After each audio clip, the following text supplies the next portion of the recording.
everyone, and welcome back to the channel. Today is episode 2 of our series documenting our business journey. Since the last episode, we've moved from brainstorming and initial feasibility research, like you can see in my screen. We will move from that and into expanding the team. So we realized that we need a third member to make this happen. And so we decided to meet up in person afterward at Tim Hortons and align on the vision. Here is the recap that we are meeting at Tim Hortons. So I met Naqib for the first time. He's actually worked with IFIT on multiple startups before and bringing a really strong academic background in electrical engineering and computer science. I think she's going to be a great fit to keep the project moving, also keep each of us accountable. We spent some time extricating reflecting on execution and consistency. We all sharing lessons learned from our past experience about why certain idea didn't launch and didn't succeed and how to avoid this trap. And we all share the same philosophy that we should try and error over perfection. So we should iterate fast, fail fast, iterate fast. And we should build and test and iterate them just like trying to be perfect on the day one. So we also like discuss and iterate our four core principle for this particular business idea. So number one, basically, we have to guarantee 100% mortality. So we need to guarantee eliminating the bad bug or roaches regardless the variables.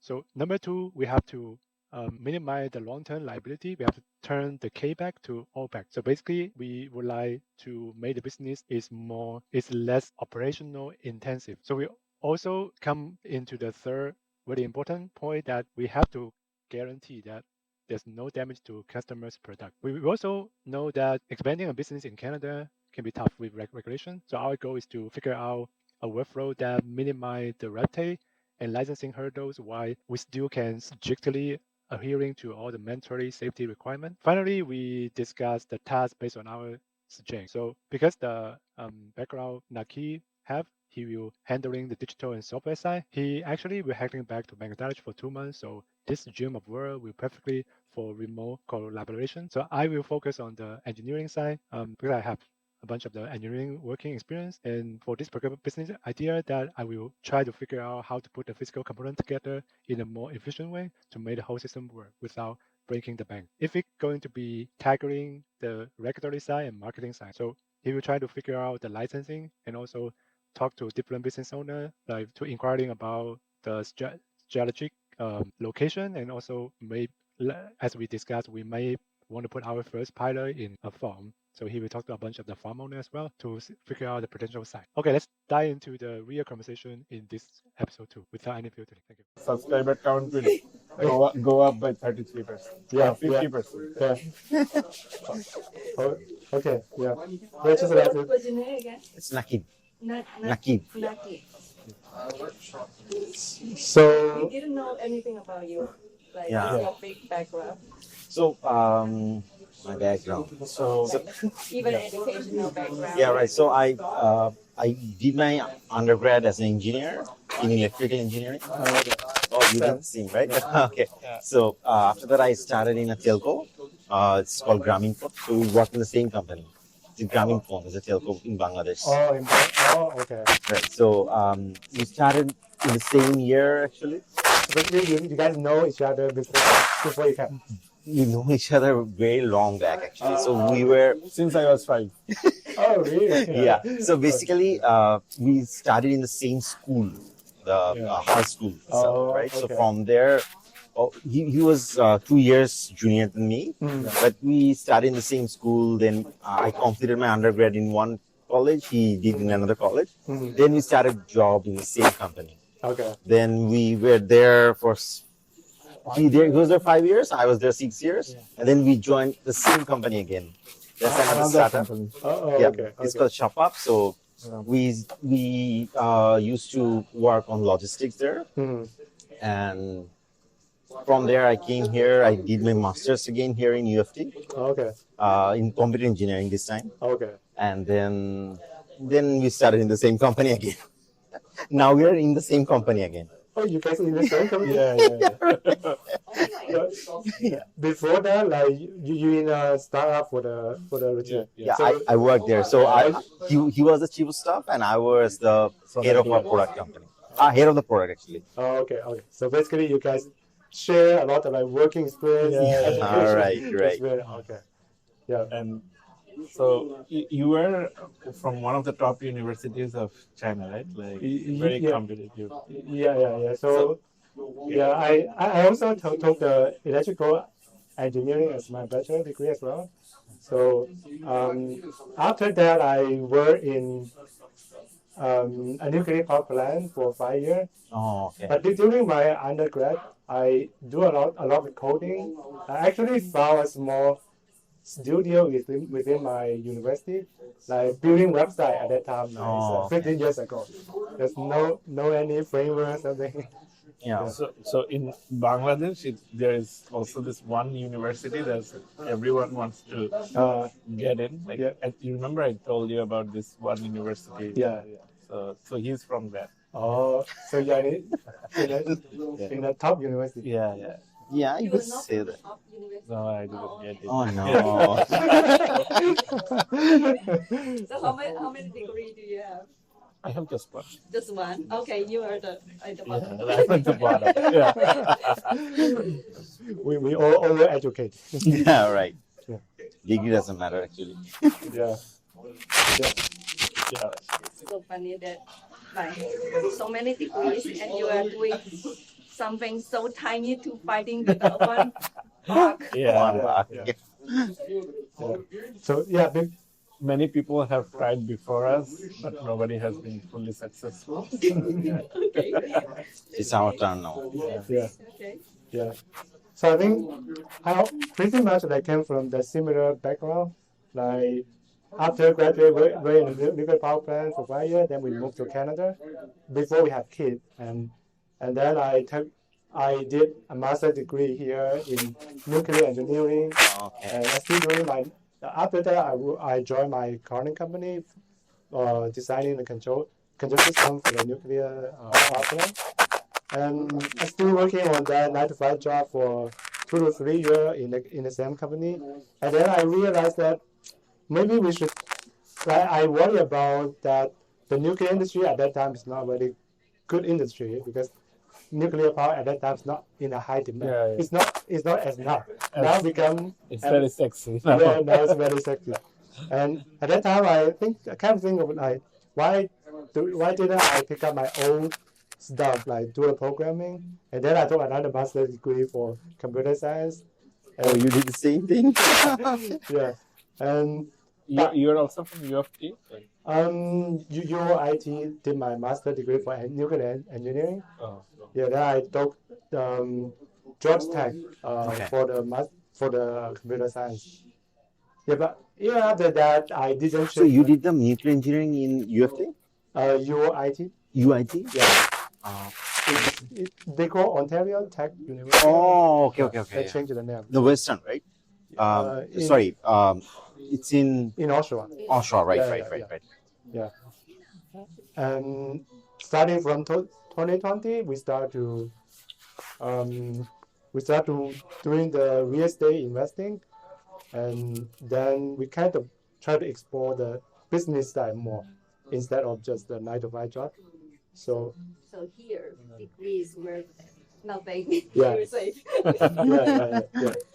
yeah. So the more we involve in the business side, like I always have a philosophy is that if you put your hard money to do a business and you complete some closed loop of the actual transaction, no matter it's selling something, you build a product, somebody pay for it, you go through the whole cycle, you learn much more than you get a degree. Right. Yeah.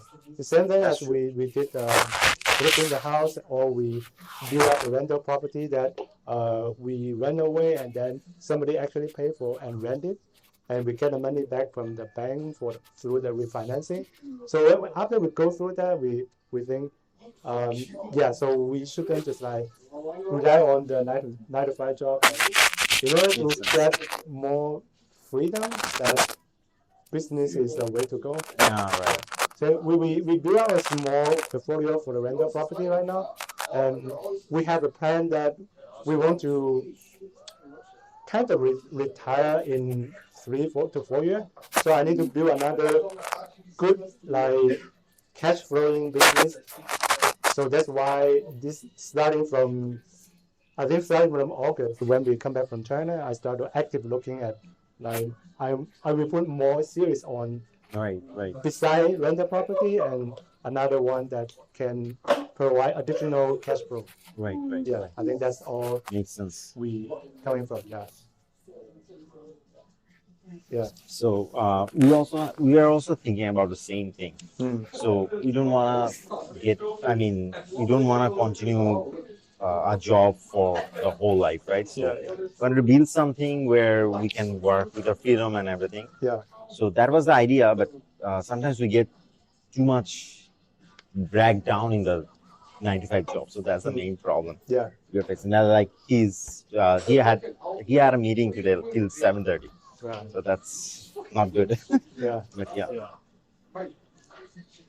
So I think the reason why I felt that we will be a good group is that I feel we share a lot of the common values. Yeah. Like we believe in iterations, like trial and error, and going through stuff rather than trying to make things perfect the first time. Yeah.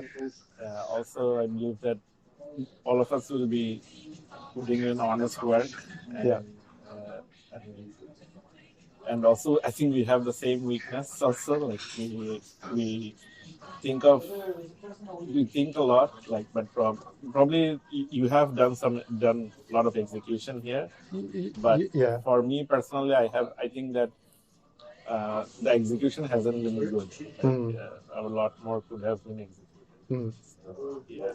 So I would say that like we should starting no matter how bad or how good the idea it is. We should start to implement until we feel actually not working. Because those like hard reasons. I think we learned that from our rental property. I think before 2020, we discussed so many times that we should spend some money on because of inflation. We should invest our rental property before. But we talk about so many years. We actually didn't pulling the trigger at all. So she pushing me like, hey, we should actually do one, and no matter what, do one first. And after we finish one, we can have the positive feedback. Okay, so actually we can sell that one, no problem. And then we get the next one, and become you have the momentum, become easier to implement. Yeah. So I think for right now, the problem we are working on, I feel this is something that I have felt. So we actually explored multiple ideas. But I felt like for all the ideas, one core problem that we face always is that distribution is a big challenge. Distribution. When you say distribution, you mean like which the client? Right. Whom to sell the thing. Yeah. We couldn't bring the client. That's the main problem, actually. So, because most of the stuff that we were thinking about were more around like product, like digital products or consultancy sort of thing. So in that scenario, I think for the consultancy part, or even the other case, you need to put in like a continuous effort, like on the distribution part. Either you need to do YouTube videos or send out emails regularly, or consistency is a challenge. The key part. The key part, right? So we did not do well on that part, and we kept switching. So at that point, I felt like the core reason was the job. Personally, I do better when I focus on one thing. So the switching between the job and the work was like I wasn't being able to do justice to both of them. So at one point I felt like as I'm more I have the conviction towards building something, I'll leave the job. that point, what became important was to have something that I feel very strongly about, and like, because just leaving the job for something, some idea out there is, I think it's better if I have a conviction. Yeah.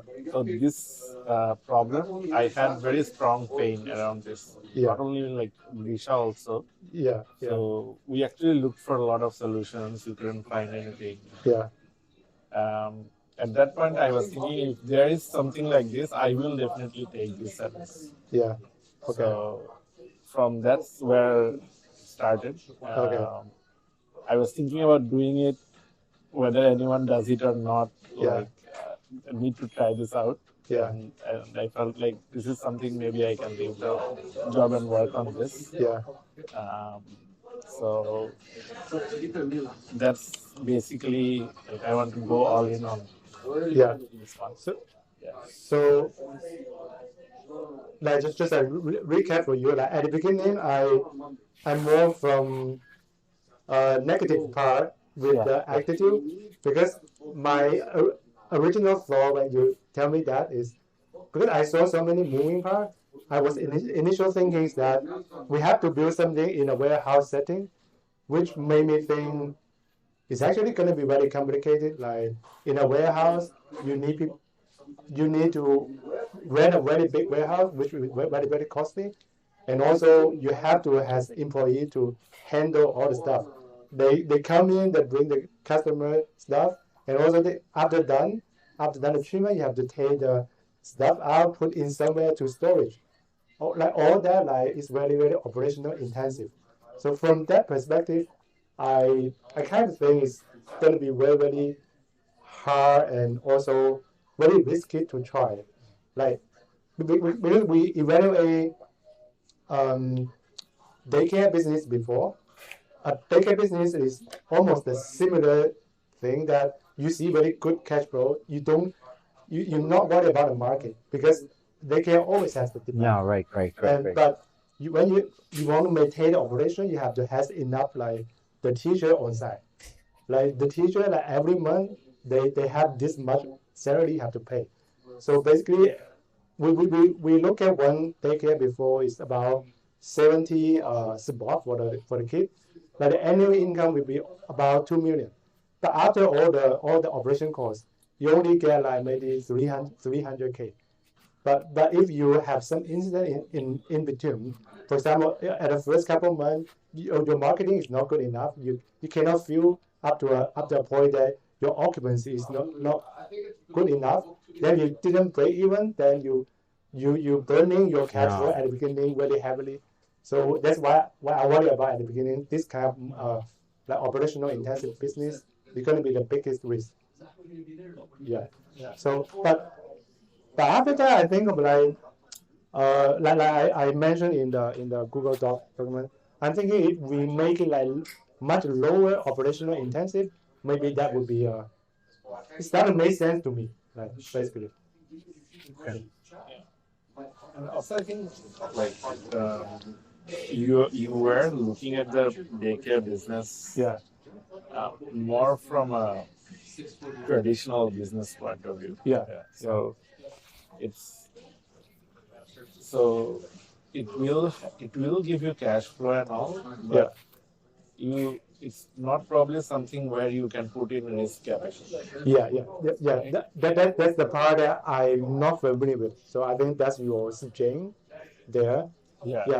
How to tell a story, how to tell a growing story. I think that's the part that I was missing.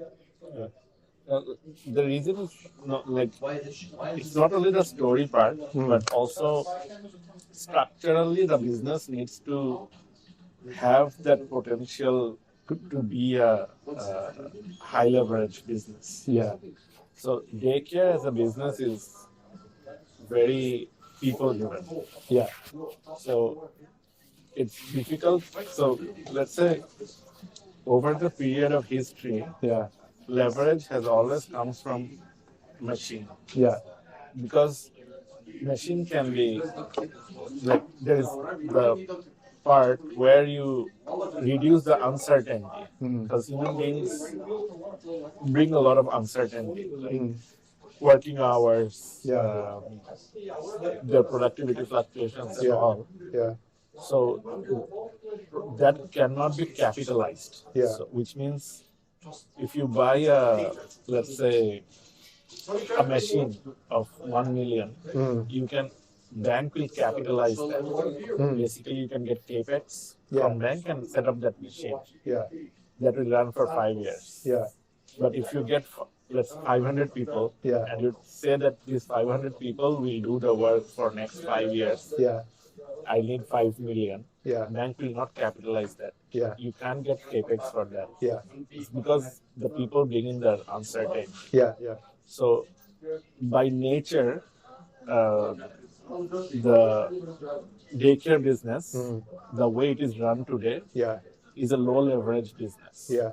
So you cannot put in, but if you come up with a new idea, Mm. like daycare is run this way, Mm. but currently you need 10 people to run it, Mm. but I found a model where you can do it with 1 people. Mm. Then it becomes eligible for risk capital. Yeah. So Yeah. basically, it's not. I'm saying that the capital part is not only the story, Yeah. but also like how the structure of the business, how you are setting that up. So isn't that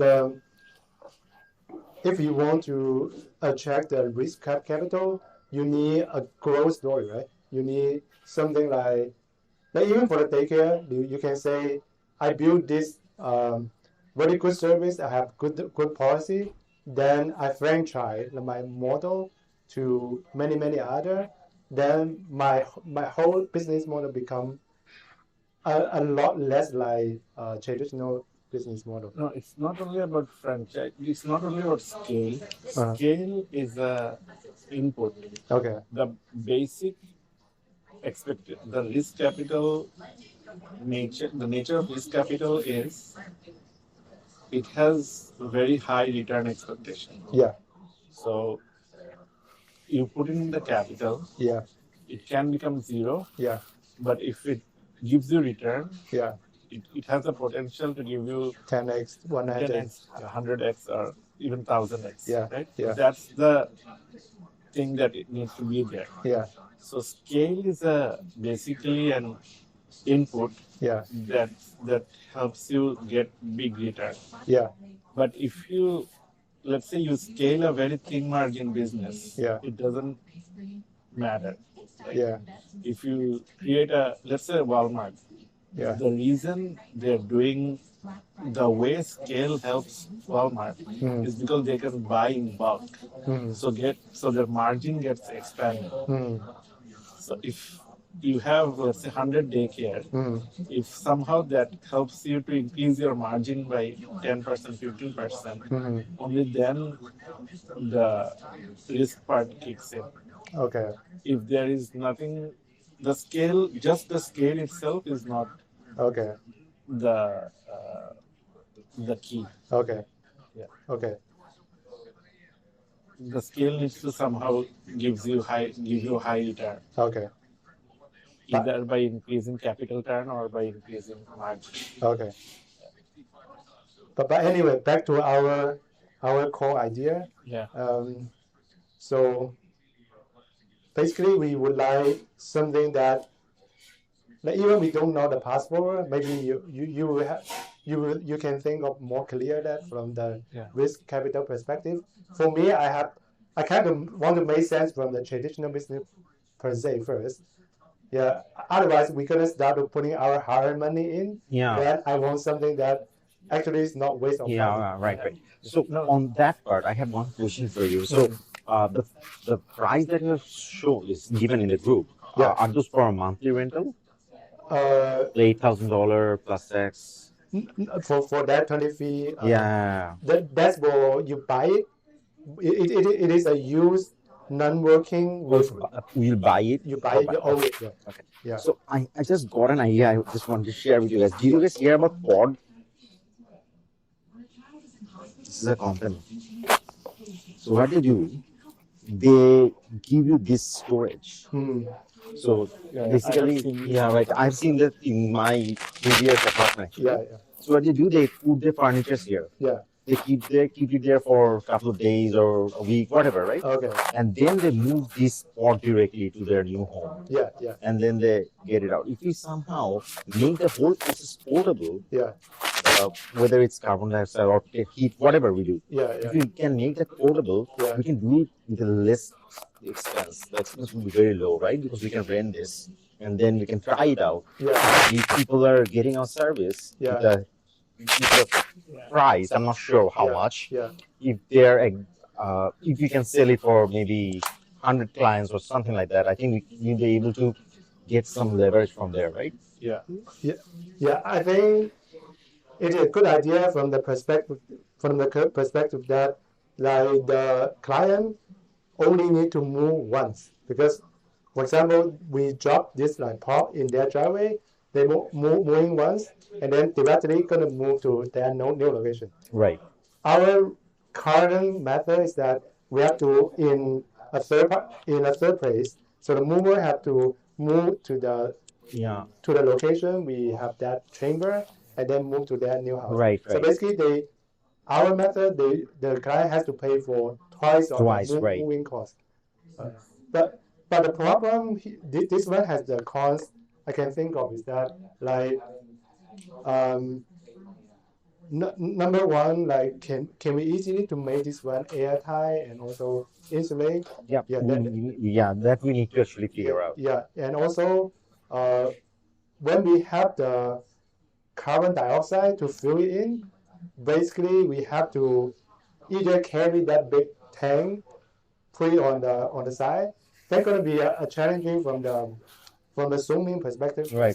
Because basically we are running a portable fumigation business in a residential area. It seems to me not will be being allowed. That can be one thing. Because the carbon dioxide, if you're leaking in a place like concentration to a certain level in some spot, is lethal. Like people can be killed. So basically, what I was thinking. So I'm not sure. Correct me if I'm wrong. So instead of completely airtightening the whole container, if you can use smaller thing inside the container itself, let's say. Not sure how can I. Plastic bag? Maybe plastic bag, maybe a box, multiple boxes, right? Because what I've seen, once I was actually reading through your documents and everything, but I found that this takes significant time, right? So maybe for some equipments or some products, we can use this process, right? Instead of doing the whole container, we can segregate a particular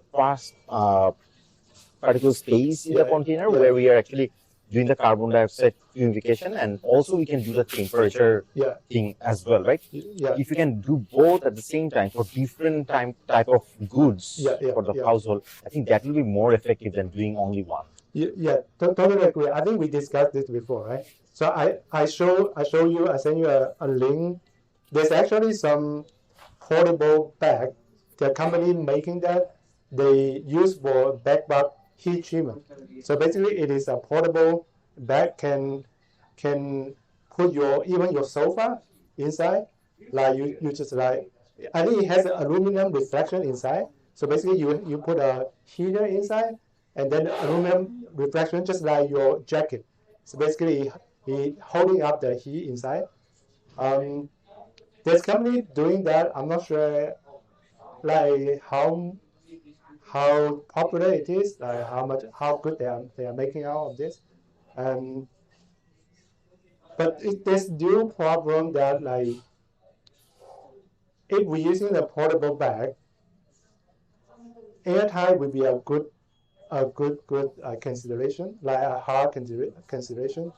So for heat treatment, we don't need airtight that much. We can leak in something out, no problem.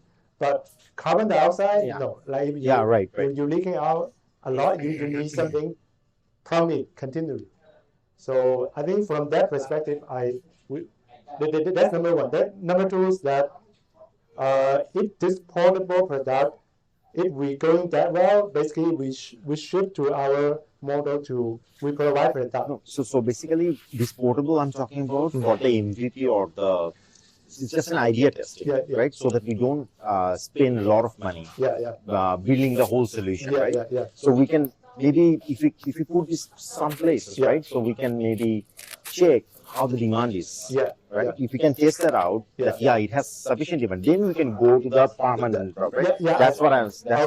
I think that actually is what I kind of inclined to as well, because like maybe I already talked to you that I kind of hesitant that put $20,000 Yeah, right, there. right. Even we share all of us, it's gonna be 7,000 per person. Yeah. It's gonna be you kind of make it. You have to make it work. Otherwise, I don't want to throw 7,000 into the water. So I agree. Yeah, that's just only for MVP, and then if it succeeds, then we can rent a place, put how many containers we want, we can do it. Yeah. So I think from that perspective, maybe we could look for people only want to clean their sofa. Let's say just sofa, maybe a sofa just like about this size, about like two table this size. We think of like, can we buy any bag big enough can zip up? We buy some dry ice, which is the carbon dioxide dry ice, right, in a solid state. We calculate how much gonna be. We put, but that will involve like our manually we need to do it. But that's okay. Yeah, that's okay for a few months. Yeah, for only let's say 20 customers. If we can buy 20 customers, we go to their house. We use the bag, help them to zip up, move. Even we don't need to move. We just like do it in their living room, put the dryer inside, like maybe move to their garage, like just in case like safety. Why they only use like kind of kill the bus in the sofa and it's all over the rooms? Yeah, that's a good question. Yeah. So I think it's more applicable for someone who's moving from one place to another and doesn't want to take that big truck with them. Right? Yeah. That's the better use case. Yeah. I think for human on-site service, there's a bunch of the pest control companies they're doing that. So basically, what they did, they just like come there to do a treatment on site. But mostly they are using the heat treatment, as you mentioned. Right. Also, they have something also using the carbon dioxide, but they use the carbon dioxide just like a cold gun. So basically, they find out where the bed bug eggs it is. They shoot the carbon dioxide out. When carbon dioxide from the liquid to the gas, it's gonna become very cold. So basically, they shoot to the location. It's kind of freezing temperature. Yeah, it's kind of freezing treatment. So their service, they're doing that. We can call a couple pet control company to see how much how they do it, how much they charge. And but our business, that's a fundamental question. I think we need to think through that. What kind of customer we are targeting to, like what kind of market we gonna go into for that niche? Do we compete with the other established pest control company as well? I think there we should not. I would not like place ourselves in the same category as existing players. Yeah. Who are there? Yeah. We are. So I think when we are discussing the solutions or what can be the pod and all, I think there will be many ideas we will have. Yeah. What we need to do is we need to lock some principles through which we can run our ideas. Yeah. And then we come to one conclusion. Yeah. So I think as principle, one thing that we definitely want to ensure is that we are providing a guarantee of mortality. 100%. Yeah. Okay. So right now there is no solution like this. Like even the pet control company, they cannot guarantee, right? I called them. Yeah. So they said that they cannot give me any promise for more than 90 days. Yeah. I think that's because because from scientific perspective, they kill this part, Exactly. they cannot guarantee the other part in the house. And also the way they do it, they're using if they're not using the tank, they just like do the heat treatment. They might not kill heat treatment, maybe kill almost 100%. But if they use chemical, might not. With chemical, they need to the contact with the chemical is the most popular method that usually is used. So we are providing 100% mortality guarantee. This we want to ensure.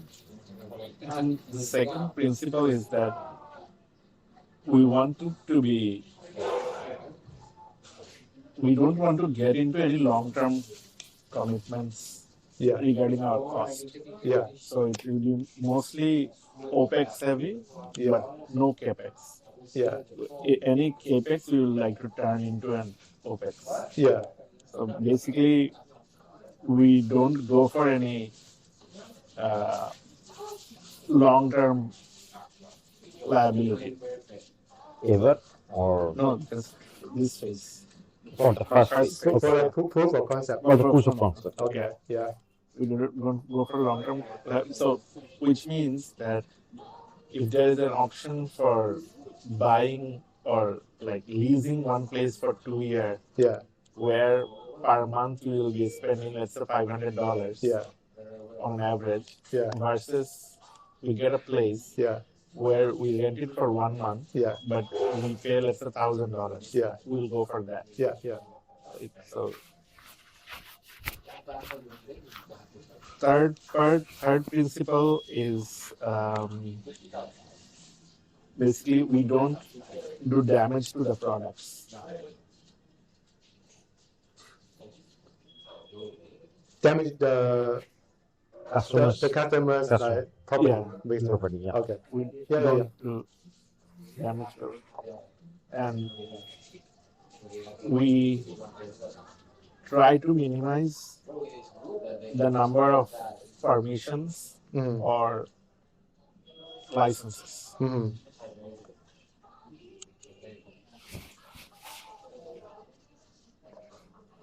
Permission or licenses. And fifth, I think, so these are things that we must maintain. Okay. Right. Now, after this, if let's say there's one option which is more expensive, one option that is less expensive, we'll definitely go for that. Like we'll do common sense stuff. But let's say one solution is giving us 95% guarantee, but it's cheap. The other one is giving us 100% guarantee, but it's just 10,000 cost here. Then we will go for this one. So price is in priority. Price is lower or cost is lower. But the guarantee is the most important thing. How about the fifth one? You mentioned that we don't want high CAPEX, but we are okay with OPEX. But even OPEX, I kind of think like we shouldn't have too high of the. But like basically my principle is like we don't want to involve too much like human being to the manual work. So this is a trade-off between CAPEX and OPEX. When it's a trade-off between manpower versus CAPEX, we will first go for manpower. Because you can bring down people later. Like let's say you can hire today, you can let go of them let's say 2 months later. But you buy a machine, you Cannot let it cannot you cannot get rid of it. So temporary, it's basically rent versus buy. So we'll be renting the buy.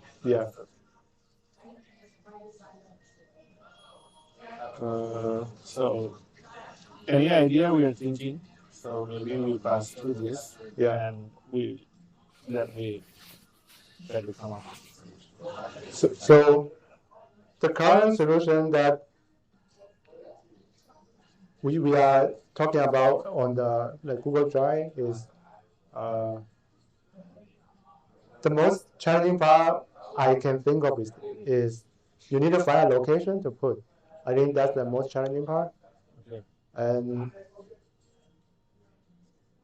you do need a license that I started to do the research here.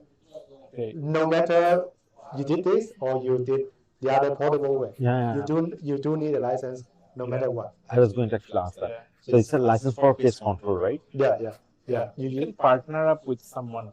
So that's the thing. Like, when you want to minimize, it doesn't mean zero. Yeah. If it's like mandatory, we have to get one. We can do that. Yeah. Then we figure out like what's the easiest way. Either like we apply, then we get like a process which is like a 1 year process. Then we get it. Yeah. Or we see like there are probably thousands of pest control companies. Yeah. Some are probably doing really bad in their business. Yeah. You just tell them we want to use your license. Yeah.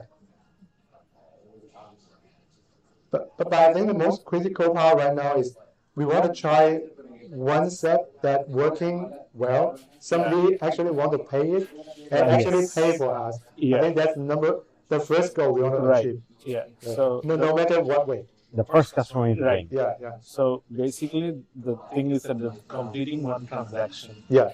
That's the thing we need to Yeah. do. Yeah. So I was thinking one idea is that for the chamber, can we find a farm near the city? We talk to the farm owner. Can we put a chamber there? Give you like a couple $100 per month. Use the electrical power nearby their farm. So in that way that we don't need to prepare the site, and for the electricity we don't need to bring that. That's costly as well. And if we are more risky, we don't apply for the license, and we just do it a couple of times to see how it goes. At the beginning, I don't think you need a license until somebody says. Yeah, we'll say we are just doing our product. Yeah. So we could do that. Like we could just like don't just only the owner know. Yeah. And only the customer know, and we just say you are the first couple customer. Right now you only half of the price. Yeah. We're gonna call you when it's done. I'll give you the location, drop there, and I will instruct you how to sell it. And your YouTube channel will not go viral. Your YouTube channel, no, I mean, you're recording it, doing something illegal.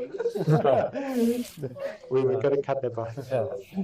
So I think if we are gonna do in a farm, probably we will have to do the movement for them. We have to do what? Do the movement. Cause Yeah. The moving. Okay. Moving the part. moving part, yeah. Yeah.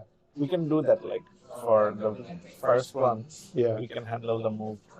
Because that won't be like that will probably for the first customer, let's say total $1,000.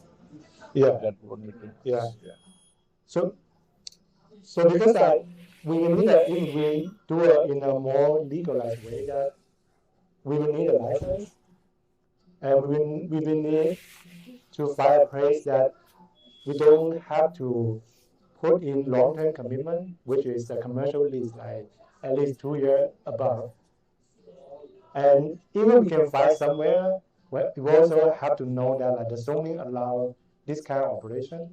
These three parts that is challenging for this kind of like operation. Yeah, I think so. This will be there. Like otherwise, everyone will be doing it. So, Yeah. we need to solve these problems, and Yeah. then I think these are probably some of it. I mean, probably there is no straightforward path to this, Yeah. but we need to figure out how it. Let's write down all the possible solutions, Mm. right? maybe going to a farmhouse or maybe some fixed place or white place, right? Yeah. Using dry ice as well, right? Yeah. So let's put all of them together, Yeah. write the pros and cons, Yeah. then we can decide from there. That will be easier, visualize everything. Yeah. So right now, if I give you $20,000, Yeah. do you think you'll be able to build? We will be able to build this? $20,000. Close. You see the budget I put on for 1 year, right? Being something like that, it is close for that chamber itself. We just need to figure out what's the wiggle room that you can spend on a place that you can put that chamber on. So at that part is like uncertainty. Is it the farm owner they allow you to put there? How much you gonna charge something like that? No, I'm saying, let's say the farm owner. Yeah. That's a temporary solution. Let's say. Yeah. What is the long-term solution? We're putting it in a urban area. Like, To Rural me, area. yeah, to me, long-term solution will be you have to choose similar location as those self-storage company right, because they targeting to the same customer. right. So their location will be our location. Basically, we can partner with them. We can sublease from them. Maybe we choose a similar location, like near the outside of the urban, and then in scale, like at least 10 on the side. Okay. So we can get that pricing right easily. We can get a Pricing for that area. yeah. Like let's say the storage. Yeah. We can, if we go there and ask for the storage, Yeah. that will give us the idea, right? Like how much would that place charge us? You mean if we store our stuff for 1 month, the price for that? Or? Yeah. Yeah. From that part, we can just call and go to their website Right. and check like Yeah. the So from there we can get an idea of the space. Yeah. Right? Like how much the cost will be for us in the long term. you mean for operating Yeah. cost? Let's say we build our own space with 10 containers. Yeah. There we have to, let's say, lease that space for 2 years. Yeah. There will be a cost, right? Yeah. So that will be our long-term cost. Yeah. So I'm saying the farmhouse thing, Yeah. here we don't need to consider the cost and all for the Yeah. place because these are more proof of concept. Yeah. So in this part, we are basically testing whether people want to take this service, Yeah. how much they are willing to pay, Yeah. does our service actually work or not. Yeah. That's the thing that we want to Yeah. test, Yeah. basically. While we do this, we will get the idea like what sort of products are people bringing in, Yeah. whether from which area we are getting more queries or those sort of information we'll Yeah. get when we run this. Yeah. But I'm saying let's target to do this regardless if the first transaction is causing us a lot of moving or uncertain parts. If it's the farmer, then we do it the farmer. And if that's causing us high cost for let's say the first month, we take that. But just to validate, because in the long run we know what will be the cost. But one question, is it permitted to actually do it in the farmhouses as well? Not necessarily from the zoning bylaw perspective, maybe not. Okay. To figure out where it's permitted? Well, so I think if we follow all the rules, so I think basically have 3 rules. The environment control from the Ontario environment. You need a license for the pest control operation. So that it is regulated by them. Number 2 is that Let's say you're not doing a business. This is my products. I put in my products. yeah. So that's why I'm saying, like, the most easier way to just start with just just go from nothing. just ignore them. Yeah. That's my preference. Yeah. So just No, I'm not saying that you can ignore them. That's not what I'm trying to ask. What I'm trying to ask is, uh, let's say in a farmhouse, we are doing this, right? So we'll be moving that carbon dioxide cylinder and everything, right? Yeah. So that's the idea, right? Yeah. So that will be a huge cylinder, and the carbon dioxide will be written there, right? And if someone passes by, police or something, they will raise question, right? Yeah. That's will. what I'm asking. So, that's a risk. if you're doing it somewhere, that's not the question I'm asking. I'm asking if it's allowed to have a carbon dioxide cylinder in that area. That's the main question. Yeah. Is it cylinder or filter? If only one set, gonna be a cylinder. Gonna be a cylinder like. How big is it? I don't know. I don't know. I envision will be something like. Oh, okay. Not so big actually. But something like. Or we need to hide it somehow. Yeah. So I sent you one company that sells this machine. Mm. Did you see that one, like for the museums? So it's like also like a container, but Also like a container. Yeah. But they are more specialized build for They're more specialized for this purpose. this purpose. Yeah. Right. So But they are inside. They are indoor. they're indoor. They look like indoor. They're indoor. Because museum Yeah. has a high value Right. item. Right. So I'm thinking more from that angle. Like the solution exists. Mm. It's done on picture, like the paintings and all. Yeah. We're just trying to bring that to the masses. Yeah. Right? Like it's so like even for the first one, if we can do it with this machine itself, I think we should do it. You mean which machine? The one they're selling. how much they are selling? I didn't see the price. But yeah, for validating the first step, my actual my actual concerns actually is we spend 20,000 for the first step in a farmhouse. Even we validate that the first only a customer they pay for us, we're gonna go big, we're gonna go 10. And how do we deal with the first one? How do we get our money back? Basically. Yeah, so we get our money back once we actually scale it up, right? So, Yeah. because but when you are talking about 20,000, it's completely bought out, right? Yeah. It's not rental. So it's yours, right? Yeah. You can put it somewhere else, and if you get 1,000 customers with $1,000, then you get a lot of money, right? Yeah. But basically, if you want to move that, it's gonna be cost another 1,000, 2,000 to move to somewhere else. Yeah, that's fine. But with 1,000 customers, we can actually take all the profit out, right? Yeah, that's true. That's true. Yeah. Basically, what I'm trying to say is that I think we're getting a lot deeper into the solution. Yeah. Because we are thinking we are going to build it ourselves. Yeah. I'm saying our objective is to like achieve this. Yeah. It's not necessary for us to build. Yeah. So whatever way we find, or the quickest way is the Quickest and cheapest. Yeah. We look for the cheapest solution, no matter if from where. Yeah.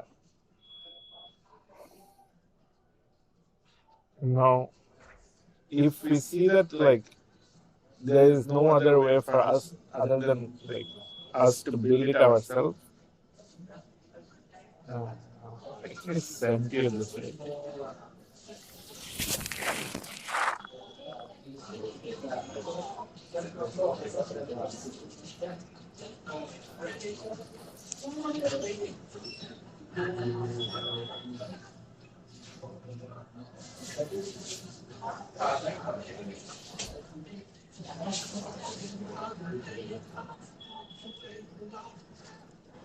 But I don't think if they build this machine, it will less than 20,000.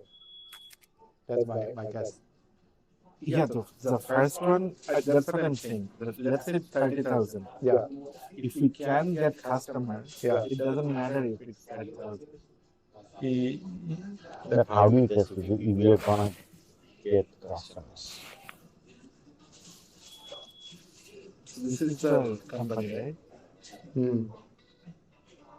This is the thing that they have. It's pretty similar to what you have designed. Right? Can we contact them? Yeah. Yeah.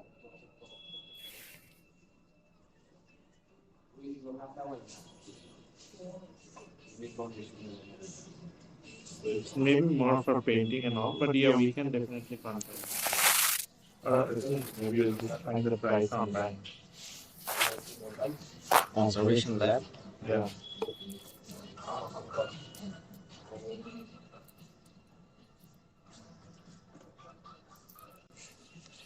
So the point I'm trying to make is that the cost is not the barrier.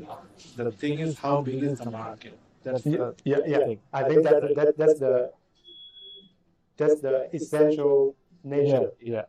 Now, every startup, if you look at, Yeah. nobody started by making the product for a huge market. Yeah. Yeah. They started a very niche Yeah. and they solve that problem. Yeah. Then they move into the adjacencies. Yeah. Yeah. Right? So, like I said on our first discussion, I'm only thinking about people who are moving out of their houses and moving to a new space. Mm. That market itself is pretty big. Mm. So I think even if we capture that market, it makes sense for the 500,000 franchisee number. Mm. Right? So let me just, if even if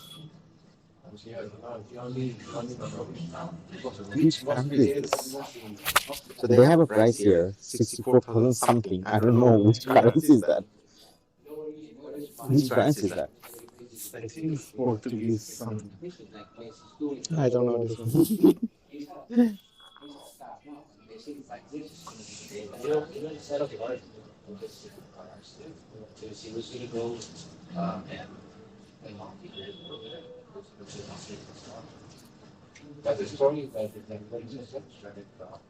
I mean, even like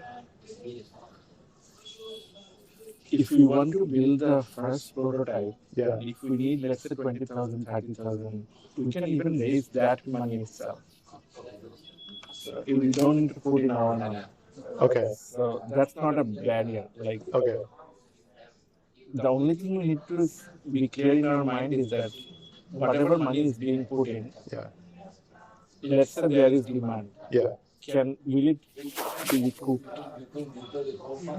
That's the thing. Yeah. Yeah. Like for, let's say, the daycare, Yeah. if you had an investor investing the money, Yeah. you would have gone in, right? Because you knew the demand. Yeah. Yeah. So that's the thing. Like Yeah. Yeah. Yeah. Yeah, I think I kind of from the traditional business perspective, same thing as the rental portfolio we are doing. yeah, So we kind of know that like even I put 500,000 into that property, I know that I could get 6,000 per month. yeah, But pretty sure that after I spend all the money for a couple of months, yeah, but I just need that certainty, not 100% certainty, because I feel like if we put 30,000 on something that if we can, For like experience. yeah, if just like for one-time try, yeah. and maybe it's No, I'm too much.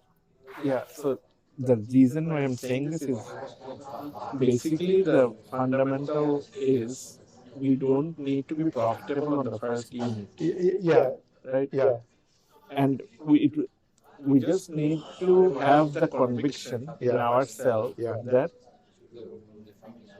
there is a way yeah, where this cost will go down, yeah, and these are the costs that will go down. yeah, This is the customer number Yeah. that will go up, yeah, And after 12 months or 24 months, Yeah. when we are at that point, Yeah. that unit is generating cash flow. Yeah. It's not, you don't need the cash flow on day zero, Yeah. but there has to be a path in our mind Yeah. that shows us that on the 24th month Yeah. or the end of 3 year, Yeah. there is cash flow. Yeah. So think of Uber, Yeah. Yeah. right? If it's on the first 200 taxis, it will not generate positive cash flow, right? Yeah. But when they have reached a certain scale, Yeah. and they have created that user lock-in, Yeah. they have increased the pricing, Yeah. and now even a $2 pricing increase Yeah. creates billions of dollars Yeah. for them, Yeah. right? So basically, that's the thing. Like, let's say we don't know that first one might not be profitable. Yeah. So I actually don't care about whether profitable or not for the first one. Yeah. I just want to get more confidence on, is it the past is gonna be, can we see some light in the tunnel? Right. Like if yes, doesn't matter like the first one we put money on. But I need to have a backup plan that, like, if in the middle we see there's no light, no path, then our $30,000 gonna be just a waste. That risk we have to take. We Yeah. just have to have the conviction that Yeah. whether we see a path Yeah. or not. Yeah, that's why I kind of more involved towards if we could somehow to prove the concept in a lower cost way, or somehow we, from the marketing perspective, we see so many positive like confirmation. That I think that will bring the confidence level much higher than, okay, actually I can put my 30,000 on, no problem. So I'm saying that we don't need to put our money. You show me the path, I will bring that 30%. So you mean we raise capital from the beginning? Yeah. I think that's way. Yeah, if it is very clear, Yeah. the profitability is very clear, Yeah. we don't need raise capital. Yeah. We can raise money from the banks showing this Yeah. unit, and Yeah. we can give steady return. The reason this capital is coming in Yeah. is because there is a risk of this capital becoming zero. So I would say that the risk will be the first one to prove the concept, and then will be the risk on the first couple of months before you actually can stabilize it. Because the first couple of months is like you're gonna run the commercial list, you're gonna put a lot of like 10 chamber on, that's a big money. And after that, when you're running it, I'm confident that the number makes sense. Like, Right. Yeah. That's the only thing we need. yeah, Because, so basically, the way what basically people want to know Yeah. is that they're putting in, let's say, X amount of money. yeah, So let's say this is the negative scenario. yeah, So in negative scenario, let's say someone puts in $1 million, mm, right? So this is 1 million. mm, So in negative scenario, the maximum they can lose is 1 million. mm, They're okay with that.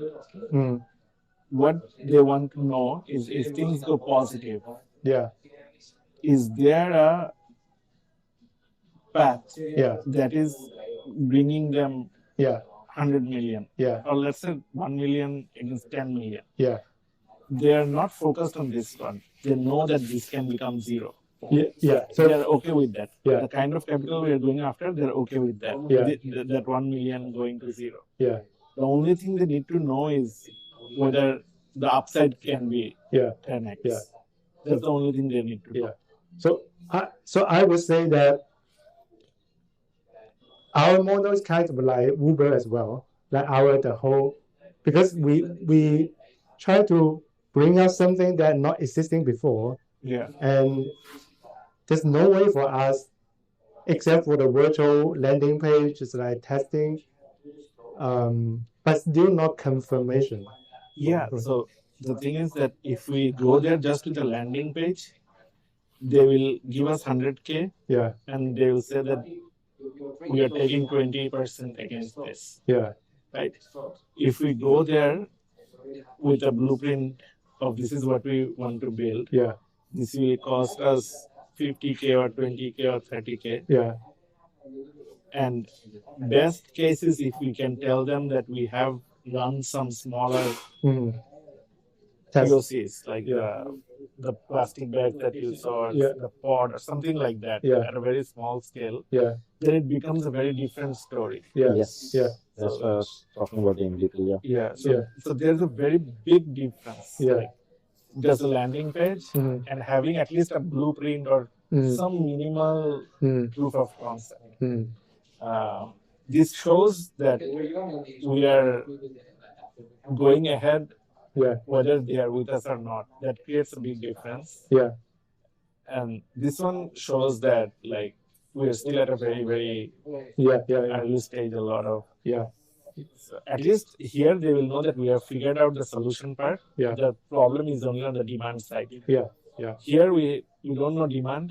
We also don't know the supply part. yeah, yeah, Whether we will be able to come up with something. yeah. But I would say the solution, it should definitely work. Like the one that we are saying that use that chamber. Yeah. Just we need to optimize it to some level. But So let's do that. Like if you say that that will definitely work, yeah, let's just build it. And I'm not saying that. So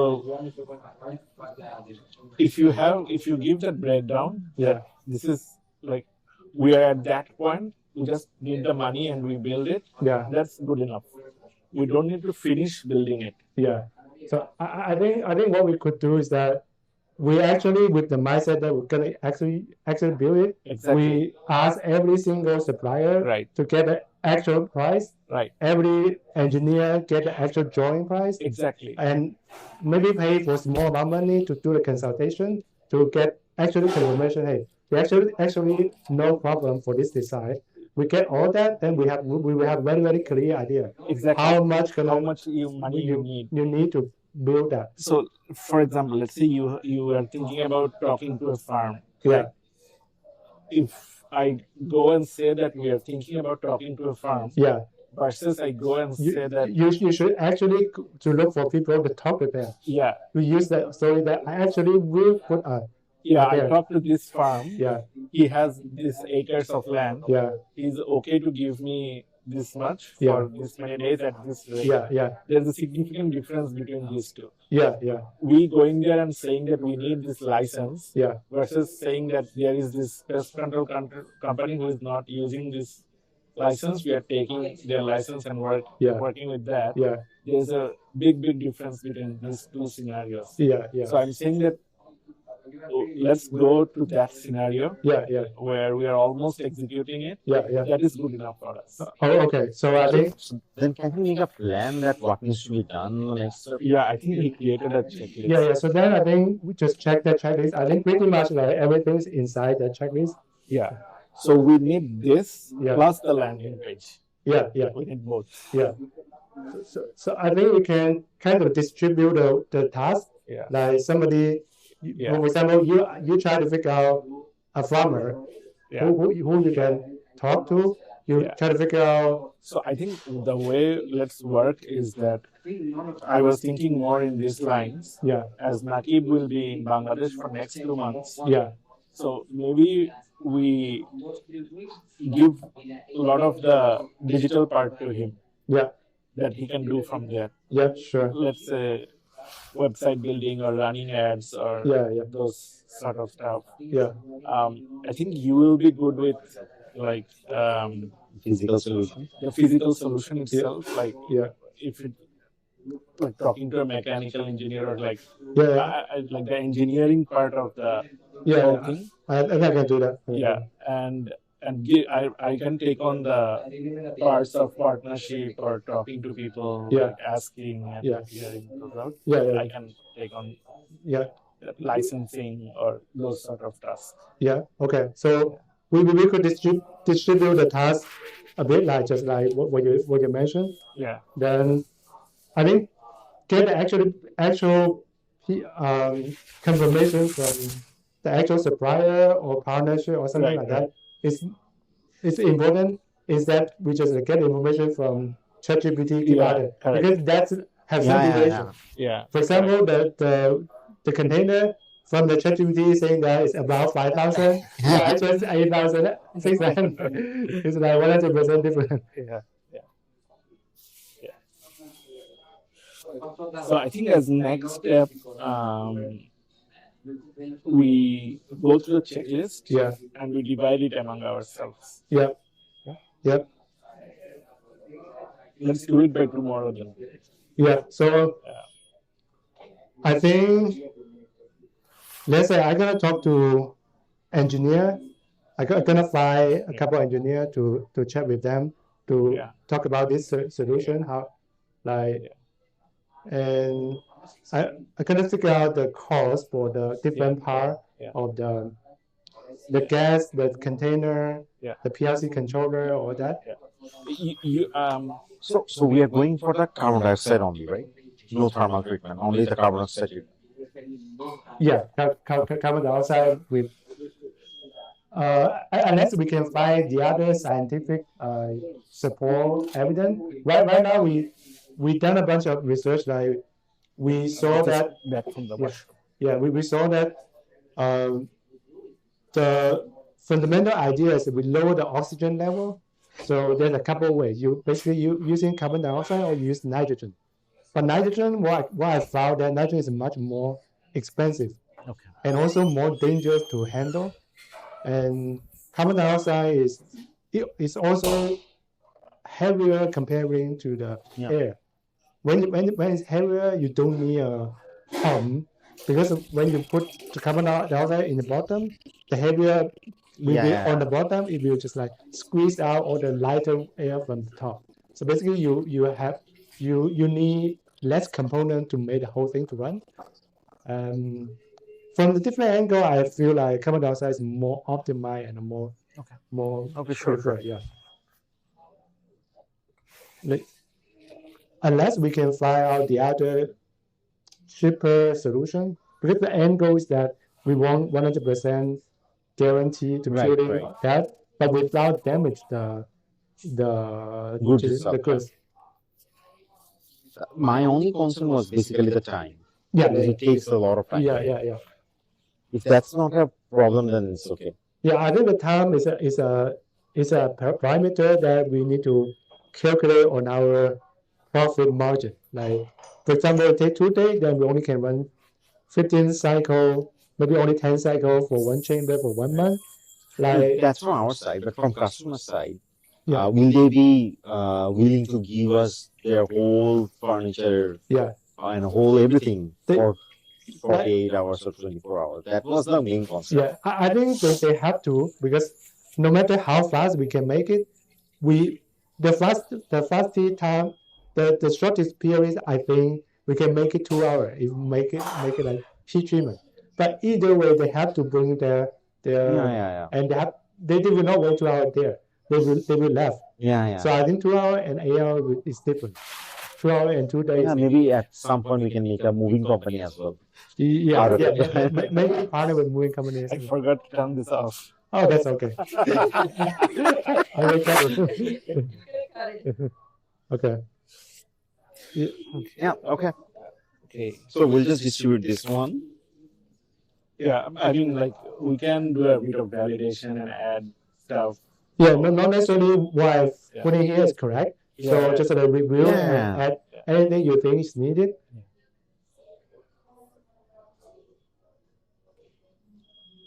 Okay.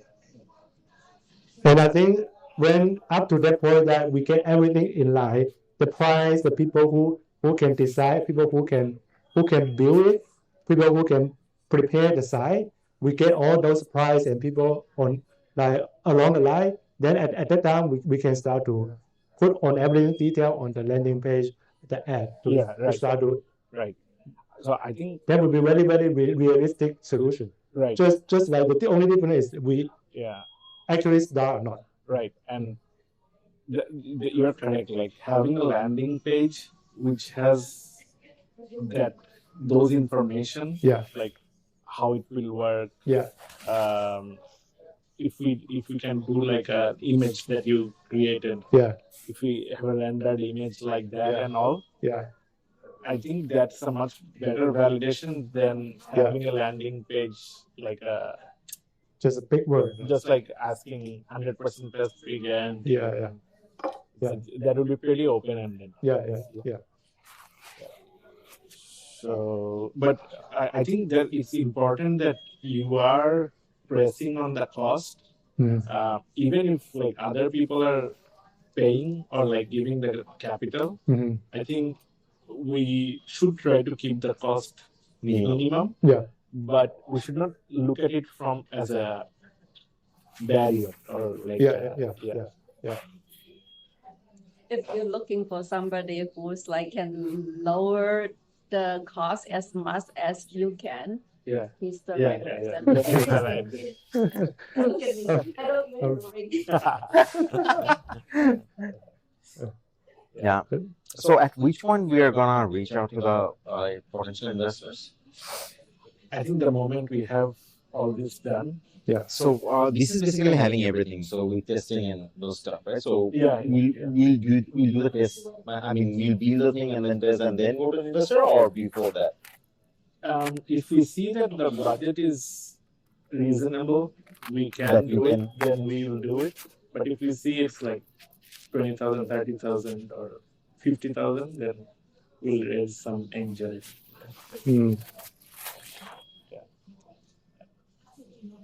Okay. My last question. So going back to the beginning, so do you think you have the idea to do this kind of business? Is it because like is it involve a lot of emotion in it, or But basically, her question is, are you buyer or not for the idea?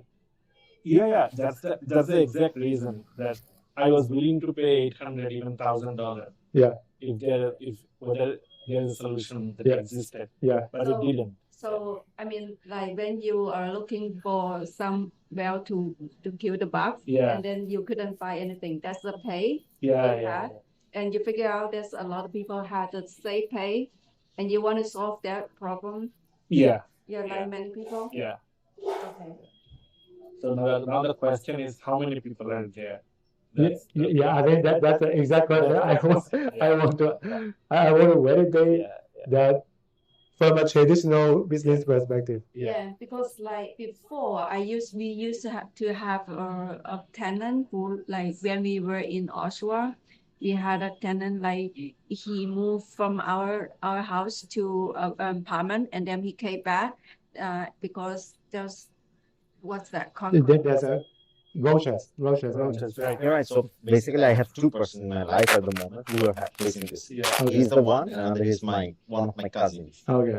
They live in Scarborough. So I believe that if we can execute this well, there will be a point where landlords will make this mandatory. That before you move into my place, you have to go through this treatment. And I We can do a lot of things around it. I mean, so how those people who have to pay this kind of pay that any other people had to fix their problem? Like you have like the people who suffer from what is that? This Roaches. yeah. How do they end up with like this? Right now, Yeah. right now they get people who go for solutions. The most common solution is pest control. Okay, does it work? They use chemical. They use chemicals. They come here and So you don't like chemical? no, it's not because of the chemical. The reason why people are not big fan of that is that it's a temporary solution. So it goes away for some time, but it again comes back. Why it comes back? Because Because they cannot find the source. because you cannot kill all of them. Like you, Stay inside The- the yeah. creature. like unless they do, like for example, if they're living in a single family home, unless they do a big fumigation Right. treatment, like they put a big tank, like cover your whole house, everybody move out Yeah. and enjoy the chemical inside the house. In that case, they can Yeah. kill everything, but that costs a lot of money, like Yeah. 10,000 more. Okay. That's it. Okay, I understand now. So our target customer will be who's moving, right? Yeah, right. That's our first target customer. Yeah. The people who are trying to move Yeah. and want to get rid of Yeah. this And roaches. honestly, I was really excited when I learned Yeah. that people actually move because of this. Okay. They change Yeah. And they do. Yeah. So the cousin that I was talking about, Yeah. they're thinking of breaking the lease Yeah. because of this. Yeah. Yeah. We have previous tenant also. They moved to a house because the apartment they're living in because with this. Yeah. was- So maybe there was a risk that they could have brought roaches to your place. Yeah. Yeah. Yeah. Yeah. That could be. That could be. And another problem is like, are you sure your method can kill this? That's that we don't know. We have to test and figure out. Yeah. From the scientific paper, Yeah. they It has been tested in lab. Yeah, they claim that in the lab that like this much concentration. So you're talking about you have been talking about the museum thing, right? Yeah. So they use it in commercially, right? So, Yeah. so if that is true, then that Yeah. should be applicable here, right? Yeah. So if you can- I have found a lot of literature on roaches, Hmm. but I'm not sure of bed bugs.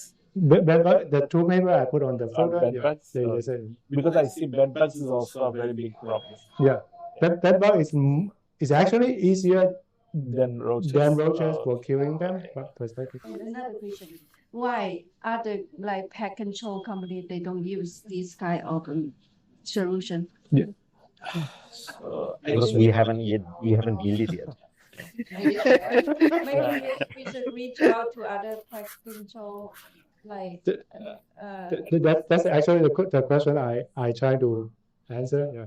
Yeah, and why So- they never think about something I like think, this. I mean, I'm not sure, I don't know exactly what reason, but after posting on Reddit, what I saw is that people are mostly confined within what solutions exist.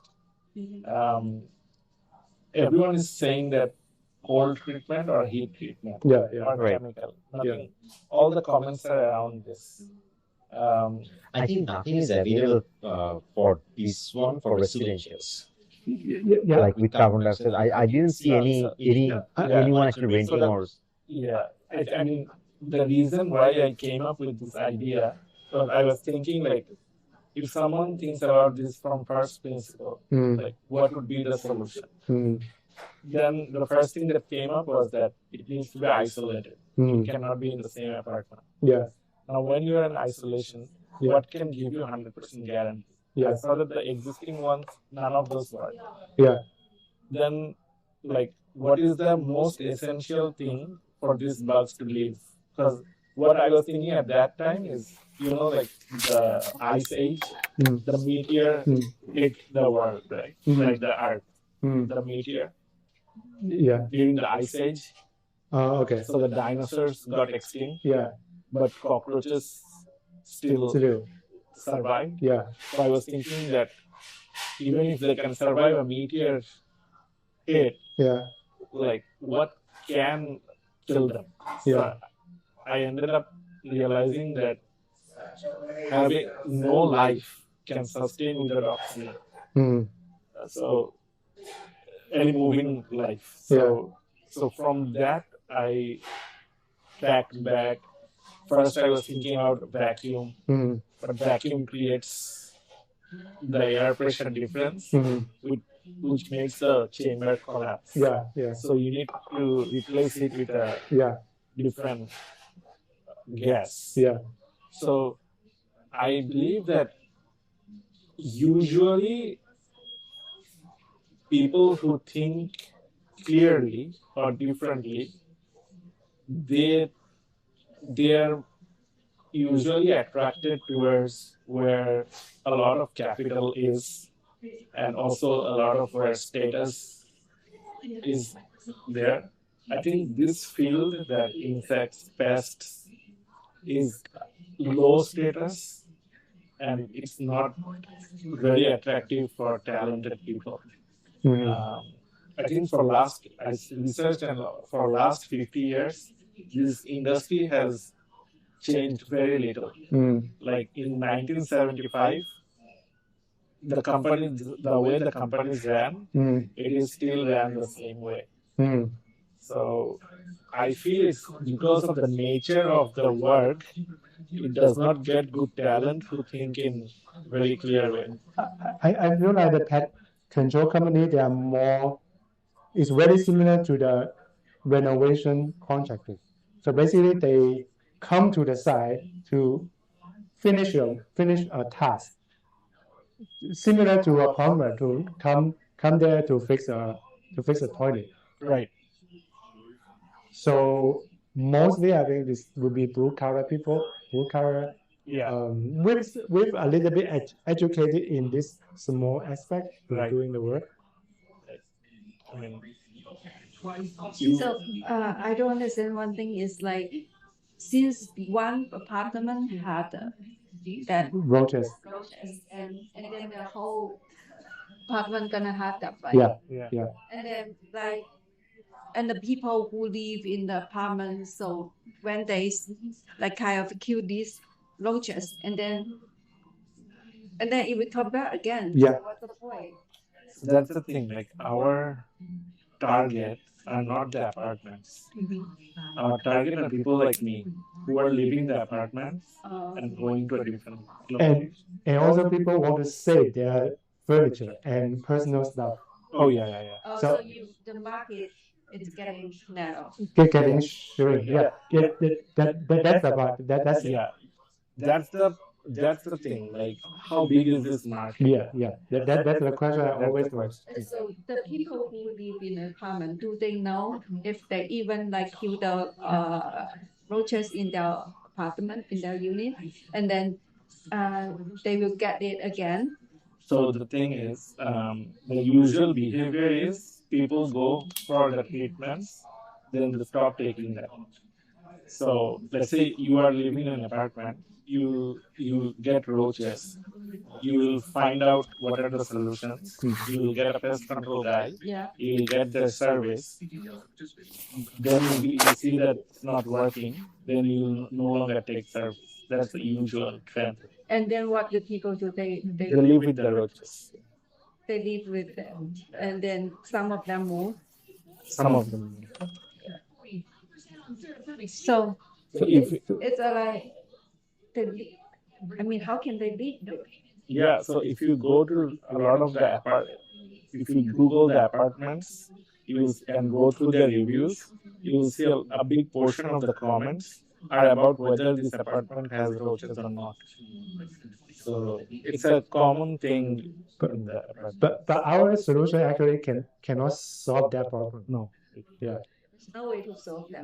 The current solution can, but maybe in future we will come up with something that also solves. Yeah, I think the pet control company they either they cover the whole apartment and fix from that perspective. So, I mean, the most people if they found that there's roaches in their unit, and they go to the pet control and then Yeah. they do it, and So then so the usual trend is they will go to their property manager. They will say that we are having bugs. The property manager will call in a pest control to their units, to their unit. Yeah. and then do it, and then after a while, and then come again. Oh, so it's a good business. We are not getting into that business. Business sometimes it goes away. Okay. It's not like that it never goes away. Uh, Sometimes it works. Okay. Yeah. Okay. Maybe sometimes it can work. Okay. So I think Random. I think it really depends on your place being infected or not. Yeah, right. If your place is not infected, it's gonna be coming from the other unit. Right. So basically, they just like find some place with food and Right. moisture. Right. But if your place is infected, Yeah. it's already have some eggs Eggs and anywhere. all. Yeah, I actually called a pest control when I was in UFT housing actually. Okay. So basically, I called them. They came. They treated once, and after that we haven't seen much of the roaches. Mm. Maybe it was coming from other apartments. Yeah. No, it also has a time effect. So Yeah. Also, sometimes what the apartments do, they treat the whole floor when there is a roach problem. Mm. So basically, you can by marketing everybody who move out from the apartment to do Yeah. like sanitizer or something. Yeah, Yeah. I think that's a target. That's a target audience. And also, I think another natural extension will be people who are buying used furniture. Yeah. That's what I thought. Yeah, but like for us, we will never realize that the risk of buying of You use furniture. Yeah. Yeah, we will make you realize through marketing. But the point is, for used furniture, they're not so expensive, right? Yeah. Now, if you put this cost on top of that, then they become expensive. Yeah. Now, Yeah. Yeah. So our current model won't work. But Yeah, I think that bring back to that question is she asked as well. We only target the people who move out with their furniture and personal items they want to carry on and de-infect it. yeah. How much value that they value their own stuff versus the cost they're gonna put on. Yeah. So like I think that's a good question. that's the thing that we'll need to validate. Yeah. But at least from Reddit, people are saying they're willing to pay 600 to 800. Yeah, but I'm worried about they are from a different angle. They're from the angle that hey, is there anybody can come to my apartment, fix my problem? I willing to pay 600, 800. If that's the case, of I course don't think so, because the question was I'm moving Okay. to a different place Okay. and I need to Yeah. do it at that point. Yeah. I think we will need to validate that, like Yeah. because it will not only add the cost for the service, also add the cost for the moving as well. So you price of the moving Yeah. plus the service.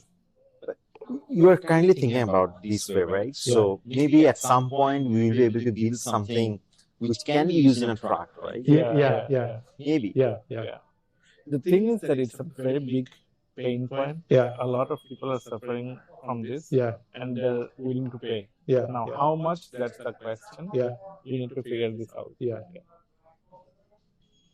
Maybe somehow we can get that. In a truck, maybe that's a good question. I think we need to figure out how can we airtight an ordinary truck container, Exactly. and also how can we put a carbon dioxide tank inside, make it diffusion fast enough during the move, and then heat to a point that without damage the stuff, and then only a couple of hours, then everything is clean during the move.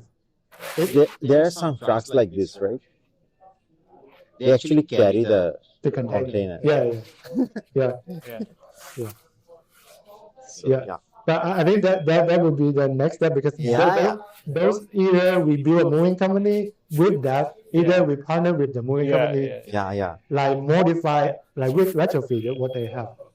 So what do you end up with your problem? You get rid of your furniture or you No, so right now what we are trying to do is basically we are taking stuff, we are putting them on our garage and leaving it there for a couple of days, then moving in.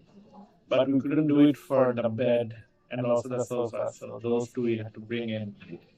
Why not try from your case? Like if you like buy a big plastic bag, like buy a carbon dioxide handheld monitor, put a dry ice inside, put it in your garage, just like I wanted to but you will not see any because like the risk is very low.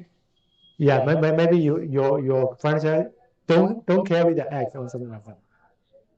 maybe. But and I also have moved the things right now. Like You already in, if they are there, they are already spread. okay. Okay. So if you have cockroaches in coming days, let us know. We'll test it. No, actually we can test it. We can buy the roaches from the pet store. Yeah. We can buy a couple, put in a cup. No, put it on the no, put it in the back, like the roaches cannot run away. Yeah. Do the test and then to see. You're not scared of them now. I'm scared. I'm not a person who obviously. I just told you good job, Avery. Yeah. And whenever he sees some flies and bugs, he will hide behind me. He runs. I don't like any insect. Now he's like taking him into this. Yeah. Okay, I think I think we are good for today. Yeah. Yeah. So let me